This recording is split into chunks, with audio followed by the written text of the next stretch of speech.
Imagine a world without banks, without proper stock markets. A time when a single promise could make you rich beyond your wildest dreams. A promise whispered in the smoky cafes of London and shouted in the bustling streets. A promise of unimaginable wealth from a company that held the keys to an empire built on thin air. This is not a fictional story from a movie. This is the story of the South Sea Bubble, a historic scam that promised a fortune and delivered a nation's ruin. The year is 1720. Great Britain is drowning in a national debt of over £30 million, a sum so massive it seems impossible to repay. The government is desperate. And then, a beacon of hope arrives. A company known as the South Sea Company. The company's name was exotic, its promise intoxicating. It claimed to hold a monopoly on all trade with South America.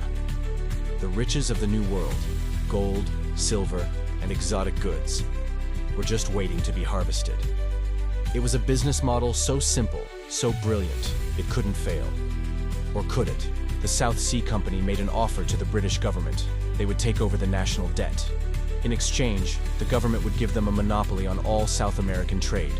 It was a deal too good to be true. The government was getting a new debt collector, and the company was getting a license to print money. The only problem? Spain controlled South America, and they had absolutely no intention of letting the British trade there. The company's CEO, John Blunt, was a master of manipulation. He knew that the real money wasn't in trade, it was in hype. So, they started to promote the company with incredible stories of wealth. The stock price, which started at just £128, began to climb. Quickly. Everyone, from dukes and duchesses to barbers and bakers, wanted in. Famous scientists, like Sir Isaac Newton, also invested. It became a national fever. People sold their homes, their land, and their family jewels just to buy South Sea shares.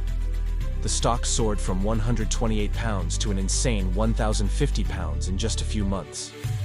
The company's value was now higher than all the land in Britain combined. Other companies, seeing the success, started popping up everywhere, promising even crazier things. One company promised to create a cannon that could fire a square cannonball. Another sold shares to build a machine that could turn salt water into fresh water. And my personal favorite, a company that was simply founded for a project of great advantage, but nobody is allowed to know what it is. The South Sea Company's scam had created a market filled with even bigger scams, but all bubbles have to burst, and the South Sea Bubble was no different. The company's directors, the same men who had been pushing the stock, suddenly started selling their shares.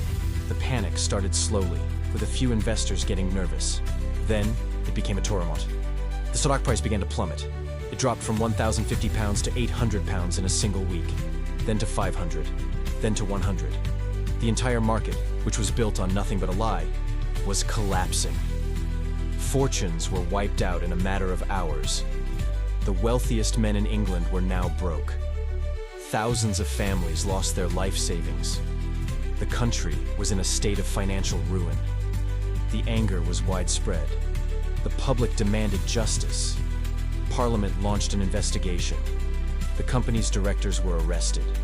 One of them, after being caught with a small fortune, tried to escape by disguising himself as a woman.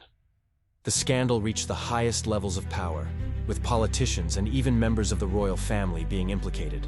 The South Sea Bubble became a cautionary tale that would be told for centuries. It taught a brutal lesson about human greed and the dangers of chasing easy money. It was a scam that wasn't about a product or a service. It was a scam about an idea, a promise.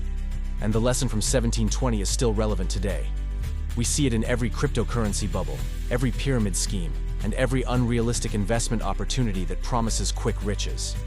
The technology changes, but the human greed, that never changes. The South Sea Bubble collapsed over 300 years ago, but its legacy is all around us. It was a stark reminder that if something sounds too good to be true, it probably is. And sometimes, the biggest scam in history isn't a lie. It's the truth we want to believe. What do you think is the biggest financial bubble in modern history? Let us know in the comments below. Don't forget to like this video, share it with your friends, and hit that subscribe button for more untold stories of history.